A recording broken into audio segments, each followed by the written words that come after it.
Israel থেকে উপসাগর ইরানের ব্যালিস্টিক মিসাইল রেঞ্জের ঝুঁকিতে যেসব দেশ। মধ্যপ্রাচ্যে উত্তেজনা নতুন কিছু নয়, তবে সাম্প্রতিক মাসগুলোতে ইরানকে ঘিরে যে সামরিক ও কৌশলগত আলোচনা জোরালো হয়েছে তার কেন্দ্রে রয়েছে একটি প্রশ্ন: ইরান যদি সরাসরি সামরিক পদক্ষেপে নেয় তাহলে প্রথম আঘাতটি কার ওপর পড়বে?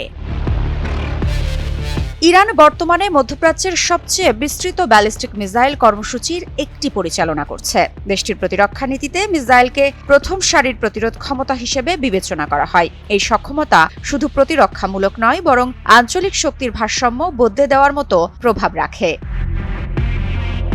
ইরান ও ইসরায়েলের মধ্যকার দূরত্ব আনুমানিক 1800 কিলোমিটার। এই পরিসর ইরানের মধ্যপাল্লার ব্যালিস্টিক মিসাইলের জন্য পুরোপুরি উপযোগী। ইরানের শাহাব 3, কদর ও ইমাদ শ্রেণীর মিসাইলের পাল্লা 1300 থেকে 1800 কিলোমিটার পর্যন্ত। এর পাশাপাশি সাজ্জিল নামের সলিড ফুয়েল ব্যালিস্টিক মিসাইলের সম্ভাব্য রেঞ্জ প্রায় 2000 কিলোমিটার বলে ধারণা করা হয়। এসব মিসাইলের আওতায় ইসরায়েলের প্রায় সব গুরুত্বপূর্ণ সামরিক ঘাঁটি ও নগরকেন্দ্র পড়ে। বিশ্লেষকদের মতে ইরান ইসরায়েল সংঘাত সরাসরি শুরু হলে তেল আবিব, হাইফা এবং দক্ষিণ ইসরায়েলের সামরিক স্থাপনাগুলো প্রথম ঝুঁকির মুখে পড়বে। এরপরেই আসে সৌদি আরব।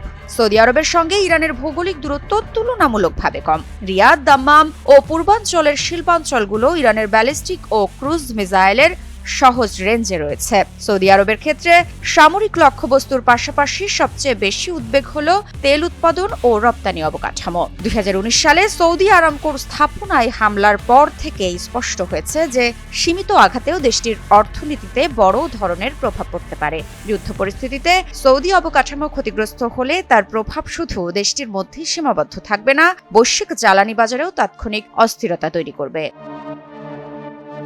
এদিকে ইরান থেকে সংযুক্ত আরব আমিরাতের দূরত্ব খুব বেশি নয়। সামরিকভাবে ছোট হলেও ইউএই আঞ্চলিক নিরাপত্তা কাঠামোতে যুক্তরাষ্ট্রের গুরুত্বপূর্ণ অংশীদার। বিশ্লেষকদের মতে ইউএই এর বিমানবন্দর, বন্দর ও সামরিক লজিস্টিক স্থাপনাগুলো ইরানের স্বল্প পাল্লার মিসাইল ও ড্রোন হামলার আওতায় পড়তে পারে। সরাসরি সংঘাতে না জড়ালেও কৌশলগত অবস্থানের কারণে ইউএই ঝুঁকিমুক্ত নয়।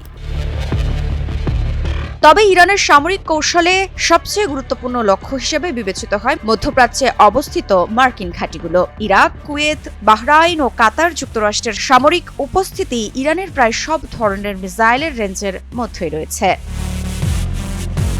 বিশেষজ্ঞদের মতে ইরান সরাসরি যুক্তরাষ্ট্রের ভূখণ্ডে আঘাত না করে আঞ্চলিক ঘাঁটিগুলোকে লক্ষ্য করতেই বেশি আগ্রহী হতে পারে। এতে করে যুক্তরাষ্ট্রের সামরিক সক্ষমতা ক্ষতিগ্রস্ত করার পাশাপাশি যুদ্ধের পরিধি নিয়ন্ত্রণে রাখার চেষ্টা থাকবে। এদিকে ইরানের মিসাইল সক্ষমতা শুধু পাল্লার মধ্যেই সীমাবদ্ধ নয়। দেশটি মোবাইল লঞ্চার, ভূগর্ভস্থ সাইলো এবং একযোগে একাধিক দিক থেকে হামলার কৌশল গড়ে তুলেছে। ড্রোন ও মিসাইল একসঙ্গে ব্যবহার করে প্রতিরক্ষা ব্যবস্থাকে চাপে ফেলার কৌশল ইরানের সামরিক পরিকল্পনার গুরুত্বপূর্ণ অংশ। এই সক্ষমতার কারণে মধ্যপ্রাচ্যের যে কোনো সংঘাত দ্রুত আঞ্চলিক যুদ্ধে রূপ নেওয়ার আশঙ্কা করছেন বিশ্লেষকরা।